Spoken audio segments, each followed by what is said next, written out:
Hello everyone, नमस्ते सभी को। आई होप सभी की तैयारी अच्छी चल रही होगी। तो इस सीरीज को कंटिन्यू करते हुए आज हम 17 सितंबर शिफ्ट 2 की प्रॉब्लम करेंगे। तो चलो स्टार्ट करते हैं। तो ये हमारी पहली प्रॉब्लम है। तो इसके अंदर हमें इस एक्सप्रेशन की वैल्यू फाइंड आउट करना है। तो कभी भी ऐसी बोर्ड मास वाली प्रॉब्लम आए ना, तो उसके अंदर उसका एम ये नहीं होता कि आंसर कैलकुलेट करना हो, ठीक है। उसका एम ये होता है कि हम कितनी जल्दी उसे फाइंड आउट करते हैं, ठीक है, जिससे हम उस टाइम को बचा के दूसरी प्रॉब्लम के अंदर इन्वेस्ट कर सकें। तो ये थोड़ा सा ध्यान रखना कि हमें कम से कम टाइम के अंदर इन्हें सोल्व करना होता है। तो चलो स्टार्ट करते हैं। तो सबसे पहले हम क्या करेंगे, जो ब्रैकेट्स है ना, इनको सोल्व करेंगे। तो करते हैं। तो ये देखो, इसकी वैल्यू कितनी होगी, तो इसकी वैल्यू मैं ऐड करूँगा तो ये वैल्यू होगी 5.525। इसको मैं 0.25 मतलब 1/4 से मल्टीप्लाई करूँगा एंड सब्ट्रैक्ट क्या कर दूंगा 0.75 अपॉन में 0.3। अब यहाँ से देखो, अगर मैं नीचे एक जीरो लगा दूँ तो दोनों की दोनों डेसिमल के बाद में 2 डिजिट होंगी, तो डेसिमल मैंने हटा दिया। तो 15 दूनी 30, 15 पा 75। इधर वैल्यू देखो, इस वैल्यू को मैं 4 से डिवाइड करूँगा तो 4 एकम 4, 1 बचा 15 हुआ, 4 तिया 12, 3 बचा, 4 8 32, फिर 4 एकम 4, फिर कितना बचा 1, 4 दूनी 8, फिर उसके बाद में आया 4 पंजू 20। इसमें मुझे क्या सब्ट्रैक्ट करना है, 5/2 मतलब 2.5। तो यहाँ पर बड़ी वैल्यू कौन सी है 2.5।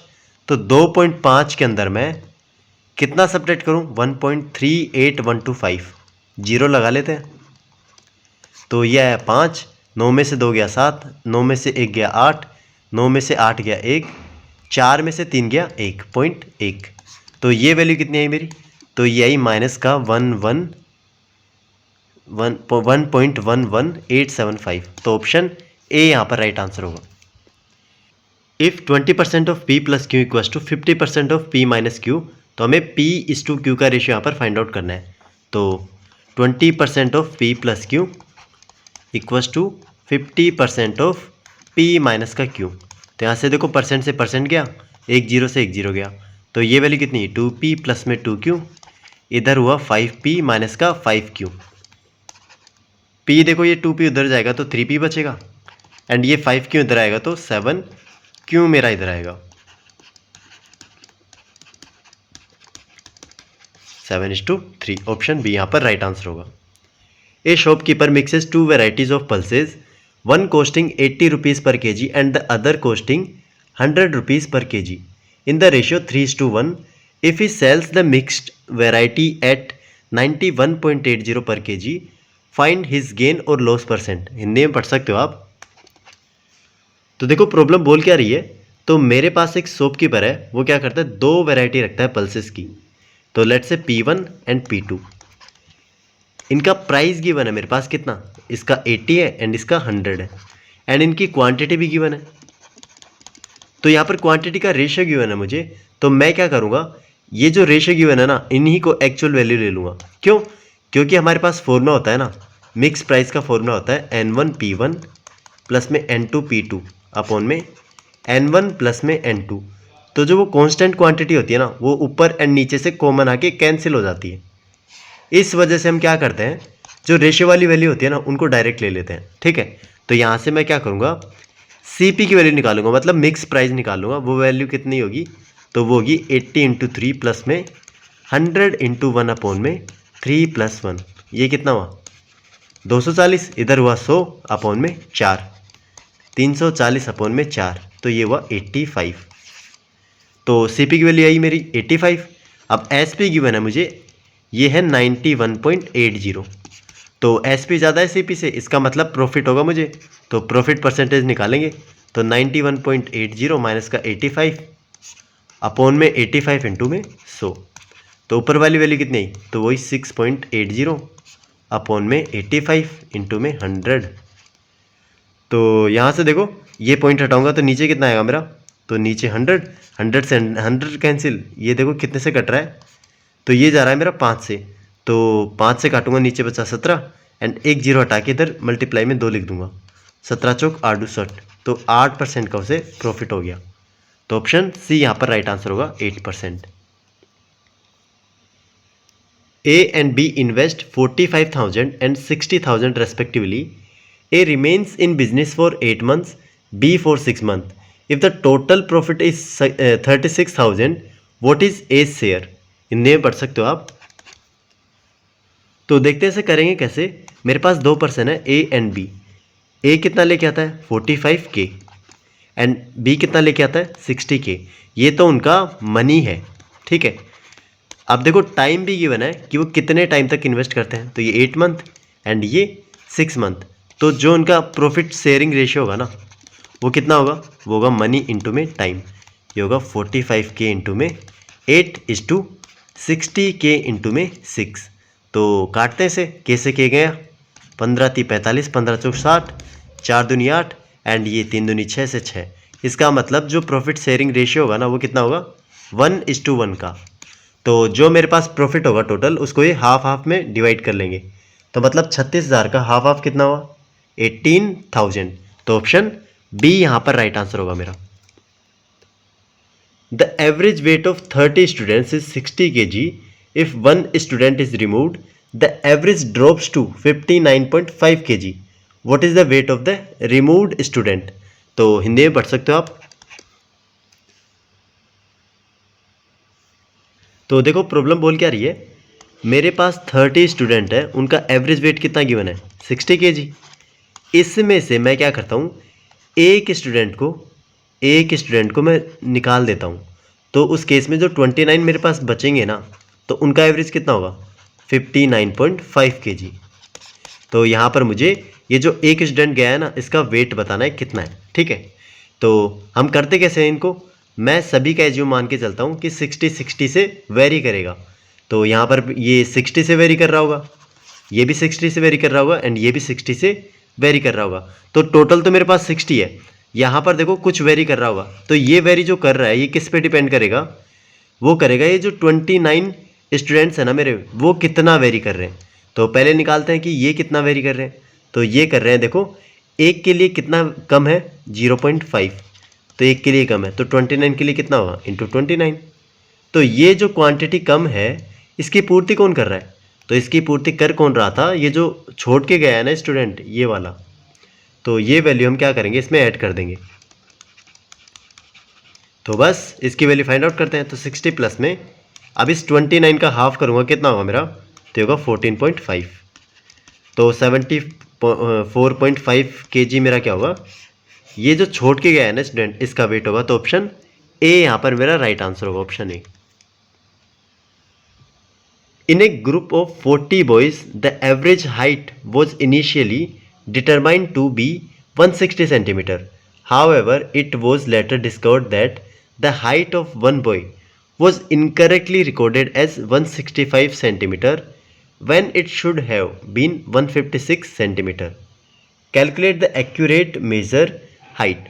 हिंदी में पढ़ सकते हो आप। तो देखो कभी भी ऐसी टाइप की प्रॉब्लम आती है ना तो हम करते क्या हैं कि जो टोटल एवरेज है ना मेरा टोटल एवरेज, उसमें हम क्या करते हैं ऐड या फिर सब्ट्रैक्ट। तो हम ऐड का साइन ही लिखेंगे क्योंकि जो मेरा इन दोनों के डिफरेंस से जो साइन आएगा ना उसी को यूज़ कर लेंगे हम, ठीक है। उसके बाद में हम ऐड क्या करेंगे इसके अंदर, ऐड करेंगे एक्चुअल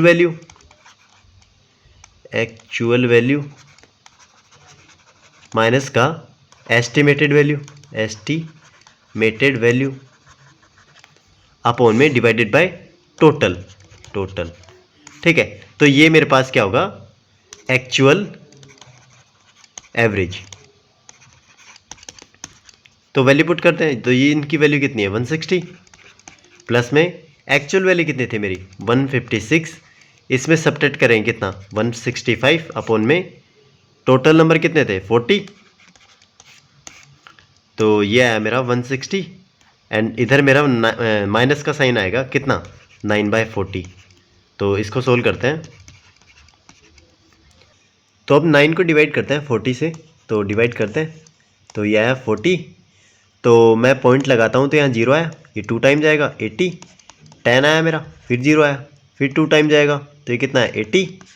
20 बचा, फिर 0 आएगा, फिर ये कितने टाइम जाएगा 5 टाइम, तो 0.225। तो यहाँ से देखो 160 में से 0.225 सब्ट्रैक्ट करेंगे तो ये कितना आएगा, तो ये 159.775 आएगा मेरा, ठीक है। तो ऑप्शन यहाँ पर सी राइट आंसर होगा मेरा, ऑप्शन सी।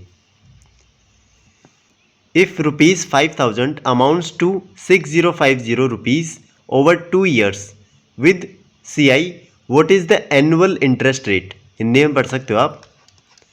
तो यहाँ पर देखो बोल क्या रहा है कि मेरे पास प्रिंसिपल अमाउंट है कितना, 5000 रुपीज़, वो 2 साल के अंदर कितना बन जाता है, तो वो बन जाता है, एक अमाउंट बन जाता है 06050। ठीक है, तो हमें R% की वैल्यू यहाँ पर फाइंड आउट करनी है। तो ये CI का केस है, तो हम इस केस में क्या करते हैं, जो प्रिंसिपल इस टू अमाउंट का रेशियो होगा ना, उसी का यूज़ करके हम जो रेट होती है हमारी उसको फाइंड आउट करते हैं। तो इसका रेशियो निकालते हैं, तो ये कितना होगा 5000, इधर हुआ 6050, तो 0 से 0 गया, 5 से काटूंगा तो इधर आया 100, एंड इधर कितना है 5 एकम 5, 5 दूनी 10, 5 एकम 5, तो 100 121 आया। मतलब अगर मैं इसको 10 का स्क्वायर लिख दूं एंड इसको मैं 11 का स्क्वायर लिख दूं, तो इसका मतलब ये क्या हुआ कि ये मेरे को 10% की रेट दे रहा है, 10% की रेट दे रहा है। कैसे? क्योंकि देखो हमारे पास जो ये वैल्यू होती है ना, टाइम की वैल्यू होती है, जो ये पावर के अंदर आती है, तो ये पावर के अंदर आ गई। इसका मतलब अगर मैं 1 साल का रेशियो निकालूंगा ना P/A का, तो होगा 10:11। तो यहाँ पर इंटरेस्ट कितने का गेन कर रहा है, 1 का, तो 1/10 इंटू में 100, तो ये होगी 10% किसकी वैल्यू, रेट की वैल्यू। तो हम ऐसे निकालते हैं इसे। बट आप यहाँ से डायरेक्ट याद रखना कि कभी भी 10-11 की पावर्स में कुछ हो ना, तो उस केस में रेट मेरी कितनी होती है 10%। तो ऑप्शन ए यहाँ पर राइट आंसर होगा, option A. A fruit vendor sells 15 kg of apples for ₹750, thereby gaining the cost price of 5 kg of apples. तो what is his profit percentage? Hindi में पढ़ सकते हो आप। तो यहाँ पर देखो ये जो 750 रुपीज़ की वैल्यू गिवन है ना, इसका कोई मतलब नहीं है बेसिकली। ठीक है, यूज़ करने में तो कर सकते हैं, बट लेकिन हमारा जो आंसर होगा ना इसके बिना ही आ जाएगा। हम क्या करेंगे कि 1 kg एप्पल्स की वैल्यू क्या मानता हूँ मैं, 1 रुपी। ठीक है, तो इसका मतलब जो मेरा CP होगा ना, CP वो कितना हो रहा है, तो वो 15 kg हो रहा है, मतलब 15 रुपीज़, क्योंकि हमने 1 रुपी मान ली ना 1 kg की। तो इस केस में जो प्रॉफिट की वैल्यू हो रही है वो कितनी हो रही है, 5 रुपीज़। तो यहाँ से मैं प्रॉफिट परसेंटेज निकाल सकता हूँ। तो 5 में CP कितना है 15 इंटू में 100, तो ये वैल्यू कितनी है 5 या 15, एंड ये हुआ 100/3 कितना हुआ 33.33%। तो ऑप्शन मेरा बी यहाँ पर राइट आंसर होगा। ठीक है, इसका भी यूज़ कर सकते हो, बट लेकिन हमें क्या करना है यहाँ पर रिलेटिव चीज़ निकालनी है। परसेंटेज भी तो एक रिलेटिव चीज़ ही है, क्योंकि यहाँ पर कोई कांस्टेंट वैल्यू होती है तो वो कैंसिल हो जाती है यहाँ पर। ठीक है, a oven has a mark price of ₹12,000, it is sold with 2 successive discount. If the second discount is 20% and the final selling price is 8400, what is the percentage of the first discount? तो हिंदी में पढ़ सकते हो आप। तो देखते हैं इसे करेंगे कैसे। तो यहाँ पर देखो एक MP गिवन है मेरे पास, वो कितना है 12,000 रुपये, एंड 2 डिस्काउंट परसेंटेज की वैल्यू है। D1 मेरे पास गिवन नहीं है, तो लेट्स से उसको X% मान लेता हूँ, एंड D2 की वैल्यू कितनी है 20%। तो यहाँ से जो सेलिंग प्राइस आता है ना वो कितना आता है 8,400 रुपये। तो हमें बताना है ये D1 की वैल्यू है ना ये कितनी होगी। तो यहाँ पर सबसे पहले एक चीज़ देखते हैं, मेरे पास 2 यहाँ पर डिस्काउंट की वैल्यू है D1 एंड D2। या तो पहले मैं D1 लगाऊँ फिर D2 लगाऊँ, या फिर मैं D2 पहले लगाऊँ या फिर D1 लगाऊँ। तो दोनों के केस में सेम मेरा क्या होगा डिस्काउंट होगा, मतलब जो रिजल्टेंट डिस्काउंट होगा ना वो सेम होगा। इसका मतलब क्या होता है कि जो हमारे पास जो ऑर्डर होता है ना डिस्काउंट का वो मायने नहीं रखता। ठीक है, या तो तुम D1 पहले लगाओ या D2 लगाओ, कोई सा भी लगा सकते हो, जो आंसर आएगा ना तुम्हारा वो सेम आएगा। मतलब ऑर्डर की वैल्यू यहाँ पर जरूरी नहीं है। ठीक है, तो मैं क्या करूँगा सबसे पहले ये जो D2 है ना इसको अप्लाई कर देता हूँ। तो 12,000 इसका D2 मतलब 20% कितना होगा, तो 2 0 से 2 0 गई, तो 12 दूनी 24 और 2 0 2400 रुपये हुई। ठीक है, तो ये वैल्यू आई। तो इसका मतलब ये डिस्काउंट D2 देने के बाद में कितना मेरा प्राइस बचेगा वो देखो। तो MP मतलब 12,000, इसमें से मैं 2400 सब्ट्रैक्ट कर दूंगा, तो ये वैल्यू हुई 006। तो ये वैल्यू मेरी 9600 हुई। ठीक है, अब यहाँ पर देखो 9600 में मैं अब ये जो D1 था ना मेरा ये अप्लाई कर देता हूँ। तो ये वैल्यू कितने बचेगी? तो देखो ये अब जो नया MP है मेरा वो कितना है 9600 एंड जो मेरा सेलिंग प्राइस है कितना 8400। तो कितने का डिस्काउंट मिला किसमें? ये D1 वाले में। तो ये मिला 002 1 1200 का। तो इसको मैं 1200 के इक्वल कर देता हूँ। तो ये वैल्यू होगी 0 से 0 गया 12 से जा रहा है तो 12 × 96। तो x की वैल्यू कितनी? तो 100/8 मतलब 12.5% का ये सेकंड मेरा डिस्काउंट था। तो ऑप्शन सी इस केस में मेरा राइट आंसर हो जाएगा, option C. A barrel contains a mixture of alcohol and water in the ratio 7:4 respectively. If 12 litre of water are added to it the ratio of alcohol to water becomes 7:6।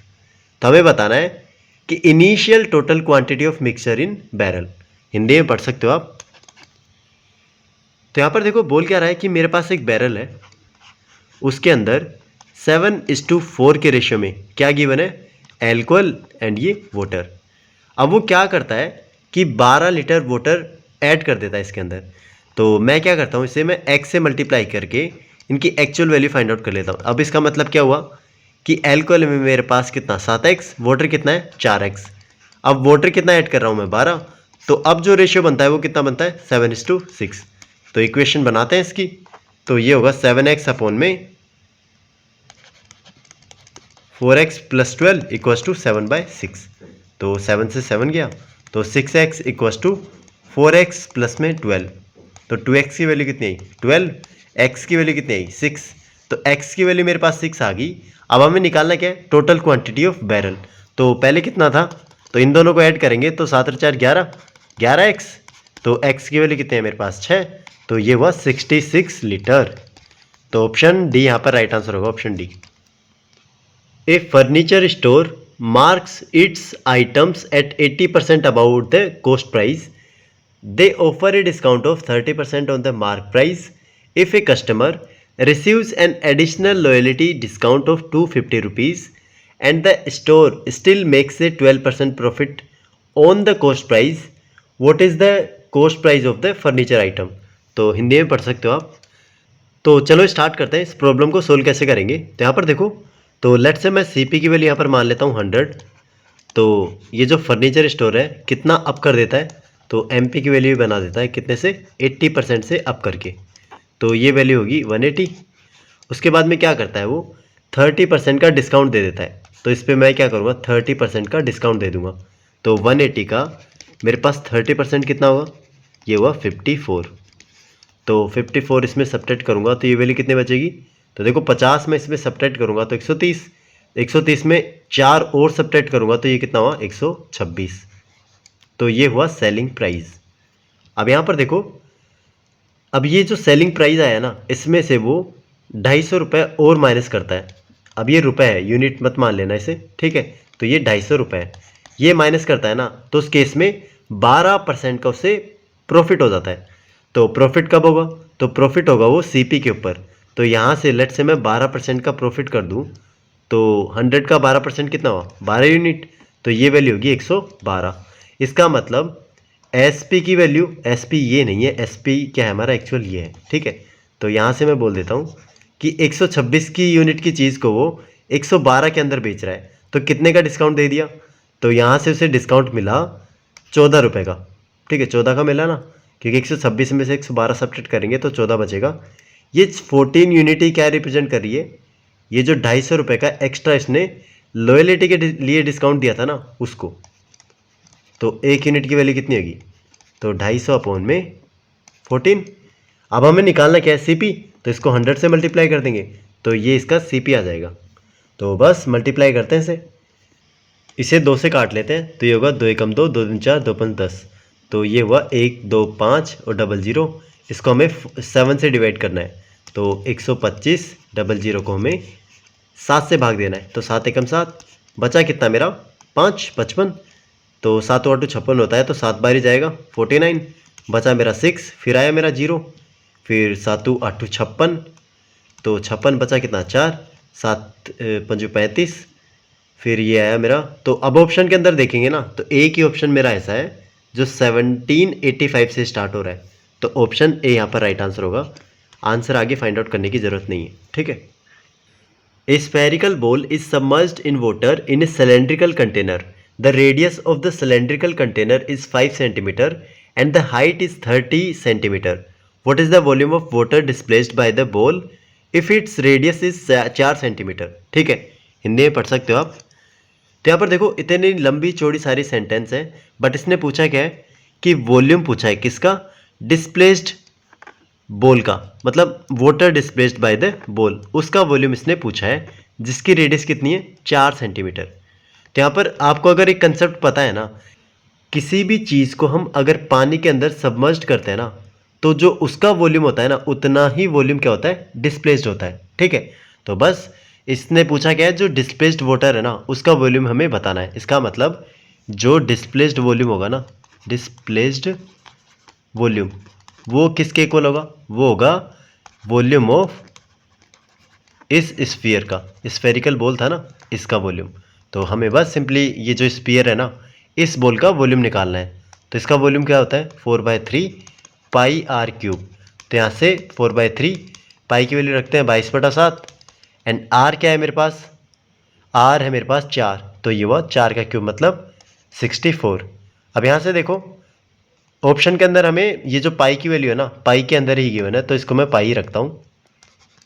तो अब ये 64 को मैं 4 से multiply करूँगा तो 256 आया मेरा, अपॉन में 3 इंटू में पाई, तो ये वैल्यू आएगी मेरी। तो ऑप्शन डी यहाँ पर मेरा राइट आंसर होगा। A hemispherical dome covers a circular area of diameter 20 metre, what is the approximate CSA of this dome. Hindi में देख सकते हो। तो यहाँ पर देखो एक स्फेरिकल डोम गिवन है मेरे पास इस तरीके का, तो वो क्या करता है, ये जो सर्कुलर एरिया है ना जिसका डायमीटर कितना है, इसका डायमीटर गिवन है 20 मीटर, मतलब इसकी रेडियस कितनी होगी, तो इसकी रेडियस होगी 10 मीटर। इस सर्कुलर एरिया को ये कवर करता है। तो हमें बताना है ये डोम का जो CSA होगा ना, कर्व्ड सरफेस एरिया, ये हमें फाइंड आउट करना है। तो यहाँ पर CSA का फॉर्मूला होता है मेरे पास 2πr², ठीक है। तो 2 है मेरे पास, पाई ऑप्शन के अंदर देखेंगे तो 22/7 पुट कर लेते हैं, ठीक है।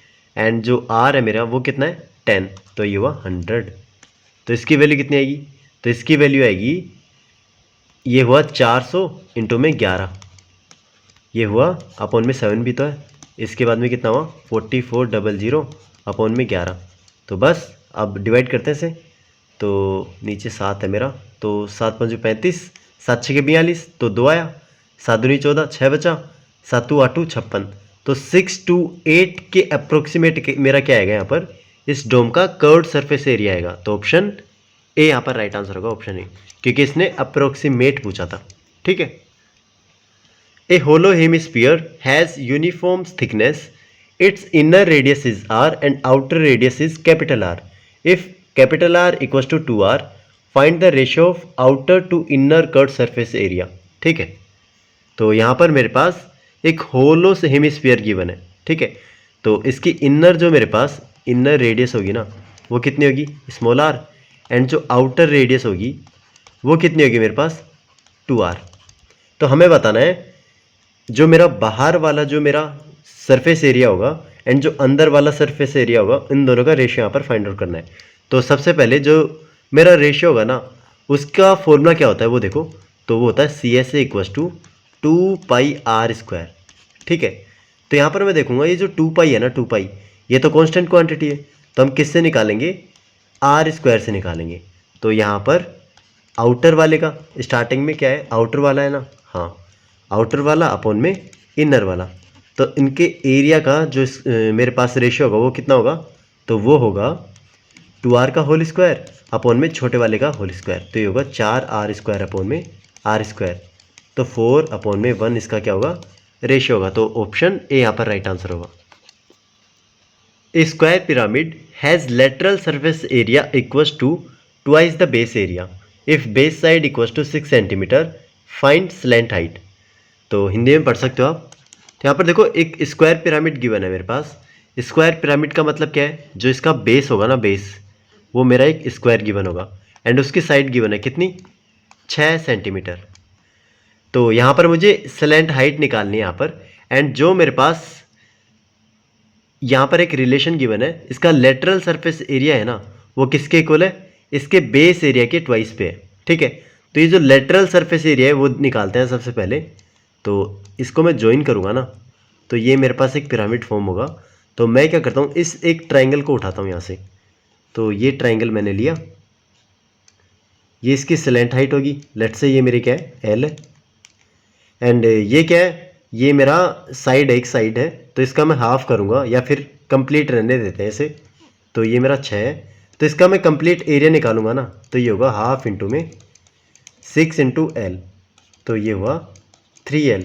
तो ये तो एक साइड का है, तो मुझे निकालना क्या है, लेटरल सरफेस एरिया निकालना है। मतलब ये कितने ट्राइंगल है ऐसे, ये 4 है, तो इसका मतलब जो CSA होगा ना वो कितना होगा, 4 इंटू 3L मतलब 12L। अब ये जो CSA है ना ये किसके इक्वल है, तो CSA मेरा इक्वल है ये जो बेस वाला एरिया है ना इसके ट्वाइस के इक्वल। तो ये आया ट्वाइस एंड ये हुआ बेस एरिया। पुट करते हैं वैल्यू, तो 2 इंटू में बेस एरिया का फॉर्मूला क्या होगा, A², तो ये हुआ 6 इंटू 6। तो यहाँ से CSA रखता हूँ 12L। अब जो कट रहा है काटते हैं, तो 6 दूनी 12, तो L की वैल्यू कितनी है मेरी 6। तो 6 सेंटीमीटर मेरा आंसर होगा, तो ऑप्शन ए यहाँ पर राइट आंसर होगा। A circular garden has a diameter of 28 metre if a gardener wants to fence 75% of the garden circumference, what length of fencing is needed. तो हिंदी में पढ़ सकते हो आप, तो इजी प्रॉब्लम है। यहाँ पर देखो वो बोल क्या रहा है कि जो 75% है ना गार्डन्स की सर्कमफ्रेंस का, तो उसे फेंस करना है, मतलब उसकी लेंथ हमें यहाँ पर फाइंड आउट करनी है। तो यहाँ से जो मेरा रिक्वायर्ड लेंथ होगी ना वो कितनी होगी, तो वो होगी 75% ऑफ किसका, पेरीमीटर।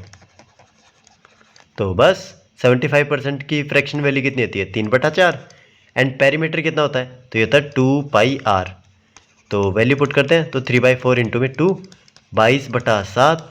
एंड जो मेरा रेडियस है उसकी वैल्यू कितनी है, तो यहाँ पर देखो डायमीटर गिवन है कितना 28, तो रेडियस कितनी होगी 14। तो यहाँ से काटते हैं, ये 2 आया, ये 4 से 4 गया, तो मतलब 22 दिया 66। तो 66 मीटर मुझे क्या चाहिए, 75% गार्डन्स की सर्कमफ्रेंस। तो ऑप्शन बी यहाँ पर राइट आंसर होगा। In an equilateral triangle with side length a, what is the ratio of circumradius to the inradius. तो हिंदी में पढ़ सकते हो आप। तो यहाँ पर देखो ये तो एक फॉर्मूला होता है हमारे पास, जो सर्कम रेडियस होती है ना, सर्कम रेडियस होती है हमारे पास, उसका फॉर्मूला होता है हमारे पास A/√3। एंड यहाँ से जो इन रेडियस होती है हमारे पास, उसका फॉर्मूला होता है हमारे पास A/2√3। तो यहाँ से लेट्स से इसको मैं कैपिटल R मानता हूँ, तो इसको स्मॉल r मानता हूँ। तो इस केस में हमें बताना क्या है, capital R is to small r, तो ये वैल्यू होगी A/√3 इज टू A/2√3। तो यहाँ से A/√3 कैंसिल, तो ये वैल्यू कितनी 2:1। तो ऑप्शन ए इस केस में मेरा राइट आंसर होगा, option A. A triangle ABC is inscribed in a circle. A tangent is drawn to the circle at point A, intersecting the extension of side BC at D if AD equals to 6 cm and CD equals to 4 cm. What is the length of BC? तो हिंदी में पढ़ सकते हो आप। तो यहाँ पर देखते हैं इस प्रॉब्लम को करेंगे कैसे। तो यहाँ पर एक ट्राइंगल गिवन है मेरे पास ABC। तो लेट्स से ये मेरा ट्राइंगल गिवन है A, B एंड C। अब यहाँ पर क्या बोल रहा है कि ये इंस्क्राइब्ड है किसके अंदर, एक सर्कल के अंदर। तो एक सर्कल के अंदर इसे इंस्क्राइब करते हैं, ठीक है। तो इंस्क्राइब करूँगा इसे मैं, तो ये इस तरीके से इंस्क्राइब्ड हो जाएगा, ठीक है। अब जो ये जो पॉइंट A है ना मेरा, इसके ऊपर मैं क्या करता हूँ, एक टेंजेंट ड्रॉ करता हूँ। तो ये मैंने एक टेंजेंट ड्रॉ करी यहाँ पर, ये मेरी एक टेंजेंट है। उसके बाद में ये जो BC पॉइंट है ना, इसको मैं एक्सटेंड करता हूँ, तो ये कहीं जाके ये मीट होते हैं। तो इसको मैं थोड़ा सा मीटेबल बनाता हूँ। कैसे बनाएंगे देखो, लेट्स से मैं ये ट्राइंगल इस तरीके से लेता हूँ, इस तरीके से नहीं, क्योंकि हाँ इस तरीके से, ये वाला इस तरीके से। तो BC को एक्सटेंड करूँगा तो ऐसे आएगा। एंड ये जो A पे मैं टेंजेंट ड्रॉ करूँगा तो इस तरीके से आएगा। ये पॉइंट A हो गया एंड ये हो गया। एंड जो ये मीटिंग पॉइंट है ये कितना है D। अब यहाँ पर देखो बोल क्या रहा है लेट से इस पॉइंट को, ये जो डी है मेरे पास, अब यहाँ से रिक्वायर्ड लेंथ गिवन है कितनी कितनी, ए डी गिवन है 6, सी डी गिवन है मेरे पास, सी डी कितनी है यहाँ से यहाँ तक की, ये है मेरे पास 4, तो हमें किसकी लेंथ बतानी है, बी सी की। तो लेट से इसको मैं एक्स मान लेता हूँ, तो यहाँ से एक्स की वैल्यू यहाँ पर फाइंड आउट करनी है। तो इसके लिए हमारे पास एक फॉर्मूला होता है, तो ये कौन सा फॉर्मूला होता है, तो ये होगा A D square equals to C D into में बी डी।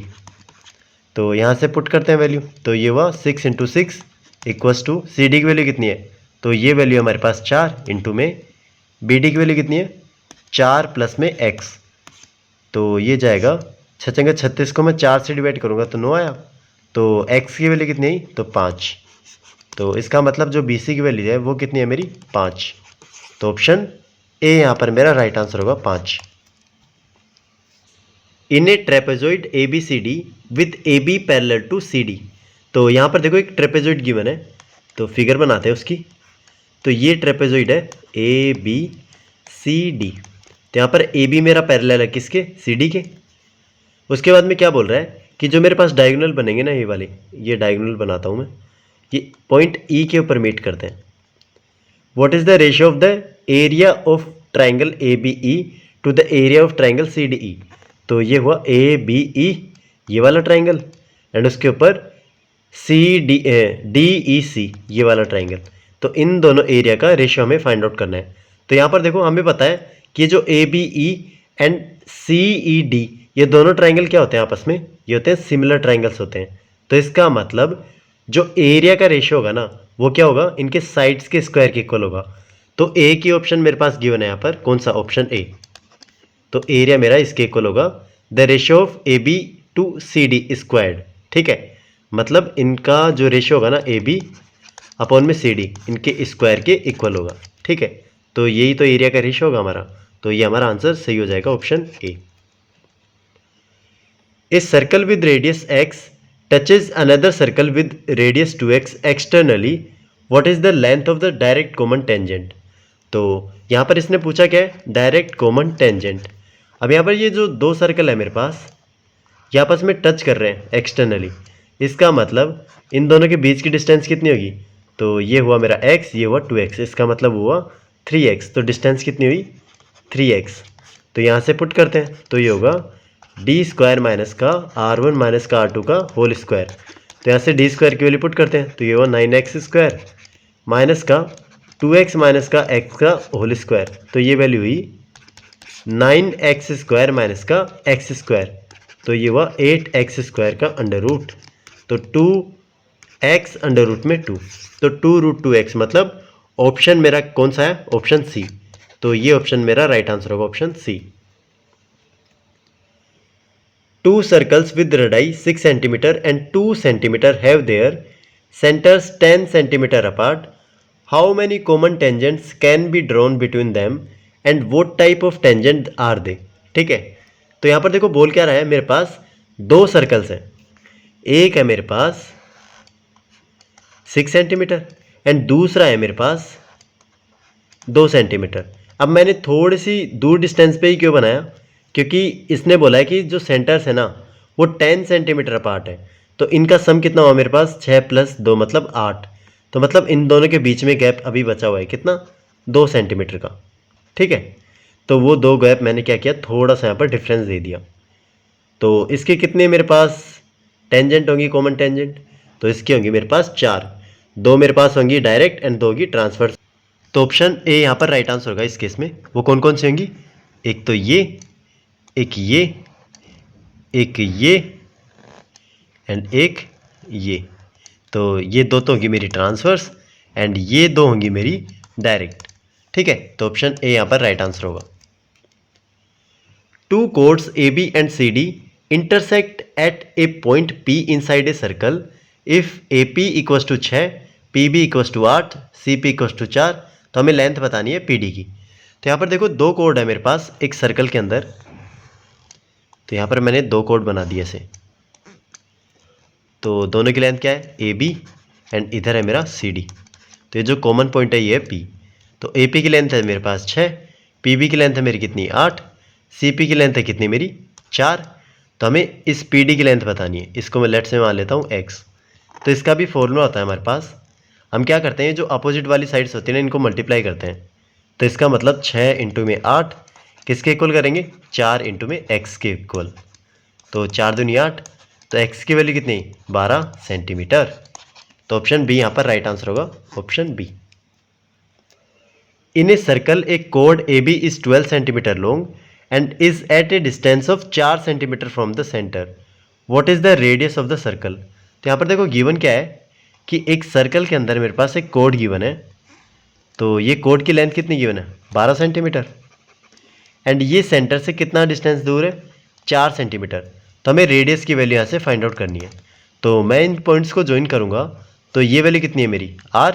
तो यही तो रेडियस है। एंड ये जो सेंटर से एंड जो कोड तक की डिस्टेंस है ना, ये हमेशा परपेंडिकुलर बाइसेक्टर होती है। तो इसका मतलब ये डिस्टेंस कितनी होगी, इसकी हाफ मतलब 6। तो यहाँ पर एक ट्राइंगल हो गया मेरे पास, ये 4 है, ये 6 एंड ये r है। तो यहाँ से मैं पाइथागोरस इक्वेशन लगाऊंगा ना, तो ये होगा अंडर रूट में 4 का स्क्वायर प्लस में 6 का स्क्वायर। तो 16 प्लस में 36 कितनी वैल्यू हुई ये, तो ये होगा 52। तो अंडर रूट में 52 r की वैल्यू होगी। तो ऑप्शन ए यहाँ पर राइट आंसर होगा, अंडर रूट में 52। What is the value of this expression. तो इस एक्सप्रेशन की वैल्यू हमें यहाँ पर फाइंड आउट करनी है। तो एक बार मैं इसे थोड़ा सा मॉडिफाई करके लिखता हूँ। तो 0.02 का क्यूब प्लस में 0.004 का क्यूब। अब नीचे देखो 0.2 का क्यूब प्लस में 0.04 का क्यूब।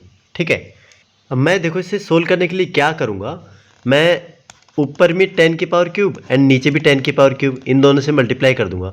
तो ये जो ऊपर वाली चीज़ है ना, इसको तो मल्टीप्लाई कर देते हैं, बट ये नीचे वाली चीज़ से मैं मल्टीप्लाई नहीं करूँगा, इसको मैं सेपरेट रखूँगा। तो ये वैल्यू कितनी आएगी, 1/10 की क्यूब।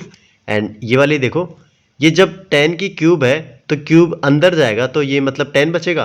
तो 10 से मल्टीप्लाई करूँगा तो ये वैल्यू कितनी आएगी, तो ये होगा 0.2 का क्यूब प्लस में 0.04 का क्यूब अपॉन में 0.2 का क्यूब प्लस में 0.04 का क्यूब। तो ये देखो ऊपर नीचे वाली वैल्यू सिमिलर होगी, तो ये कैंसिल हो जाएगी। तो इसका आंसर क्या है, 0.001, ऑप्शन डी। आज की लास्ट प्रॉब्लम है, तो इसके अंदर भी हमें क्या करना है, इस एक्सप्रेशन की वैल्यू फाइंड आउट करनी है। तो देखते हैं कैसे करेंगे। तो मैं क्या करता हूँ, इसको थोड़ा सा मॉडिफाई करके लिखता हूँ। तो 0.4 का क्यूब एंड इधर क्या है 0.0 का क्यूब अपॉन में 1.2 का क्यूब प्लस में 0.06 का क्यूब। अब इसको आप थोड़ा सा ध्यान में देखोगे ना, तो मैं क्या करूँगा, नीचे से कितना कॉमन लूँ, 3। तो नीचे से मैंने 3 कॉमन ले लिया। तो ये वैल्यू होगी 0.4 का क्यूब प्लस में 0.02 का क्यूब। एंड यहाँ से देखो, जब मैं ये 12 से 3 कॉमन लूँगा तो ये क्यूब भी तो ऊपर, तो इसका मतलब 3 का क्यूब बाहर आ जाएगा। तो ये वैल्यू बचेगी 0.4 का क्यूब प्लस में इधर से भी 3 क्यूब लूँगा तो मैं बाहर 0.2 का क्यूब। अब ऊपर नीचे वाली वैल्यू सेम है, तो ये कैंसिल। आंसर कितना है, 1/3 का क्यूब। तो ये वैल्यू कितनी हुई, 1/27। तो ऑप्शन हमारा ए यहाँ पर राइट आंसर होगा, ऑप्शन ए। तो आज के लिए इतना ही। Thank you everyone.